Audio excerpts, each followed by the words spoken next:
এই আন্দোলনের সবচেয়ে বেশি মানুষ মারা গেছে বিএনপি, ছাত্র দল, যুব দল, কৃষক দল, শ্রমিক দল, প্রায় 200 মতো। এর আগে মারা গেছে 136 জন। তাহলে আমাদের এই সমস্ত নেতাগুলো কেন জীবন দিল, কেন শহীদ হলো, আমাদের 7,000 লোককে কেন গ্রেপ্তার করা হলো?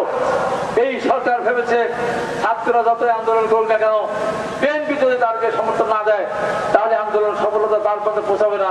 অতএব বিএনপিকে গ্রেপ্তার করো, বিএনপিকে হত্যা করো। সেই হত্যাকাণ্ডের মধ্যে দিয়ে সরকার চেষ্টা করেছিল ছাত্রদের আন্দোলন দমিয়ে দিতে, কিন্তু আল্লাহর রহমত পাপ করেছে। পাপের কারণেই কোটা পদ্ধতি আবার পুনর্বহাল করলো। পুনর্বহাল বাতিল করেছিল, এটা যে পুনর্বহাল না করতো তাহলে ছাত্ররা মারা যেত না।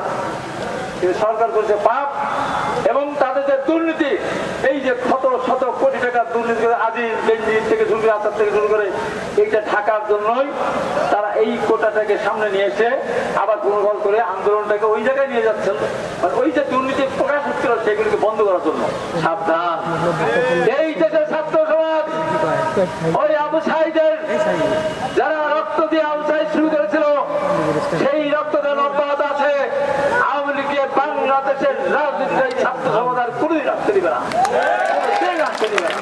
আমরা এর থেকে শিক্ষা নিতে চাই। আগামী দিনে ইনশাআল্লাহ জনগণের ভোটে বিএনপি নির্বাচিত হবে। আমাদের প্রিয় নেত্রী দেশনেত্রী সরকার পরিচালনা করবেন। আমাদের প্রিয় নেতা জনাব তারেক রহমান দেশে ফিরে আসবেন।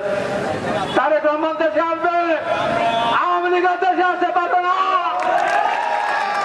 বেগম খালেদা জিয়া প্রধানমন্ত্রী হবে, শেখ হাসিনা বাংলাদেশের প্রধানমন্ত্রী হবে। পৃথিবীর ইতিহাসের নির্মম নিষ্ঠুর পরাজয়। এই হেলিকপ্টার উঠে দুপুরের খাওয়ার খেতে পারেন নাই, হেলিকপ্টার উঠে বিদেশ চলে যেত। পৃথিবীর কোন দেশ গ্রহণ করছে না, কোন দেশ গ্রহণ করছে না। এটা কত নির্যাতন কষ্ট, এই কষ্ট এই জন্য অত্যাচার করেছে। আজকে আমি তাই এখানে শেষ কথা বলতে চাই, মোদী সরকারকে বলতে চাই, বাংলাদেশের এই গণহত্যাকারী প্রধানমন্ত্রীকে ভারত থেকে বের করে দেন। আমি প্রধানমন্ত্রীকে বলতে চাই, আপনি যেদিন প্যারিসে বলেছিলেন বাংলাদেশ নিয়ে বেশি খেললে আমরাও কিন্তু বলে রাখবো না, আপনি বলে দেন ওখানে বলে ষড়যন্ত্র হচ্ছে, আওয়ামী লীগ নেতারা যাচ্ছে, মায়খানা করছে, সামনাসামনি বসে অনেক ধরনের তারা ষড়যন্ত্র করছে। ভারত থেকে যদি পাঠিয়ে না দেন, আপনি হুঙ্কার দিয়ে বলুন, আমরা কিন্তু আমাদের কাজ শুরু করে দিলাম। ভারতকে থেকে ভয় পাওয়ার কিছু নেই।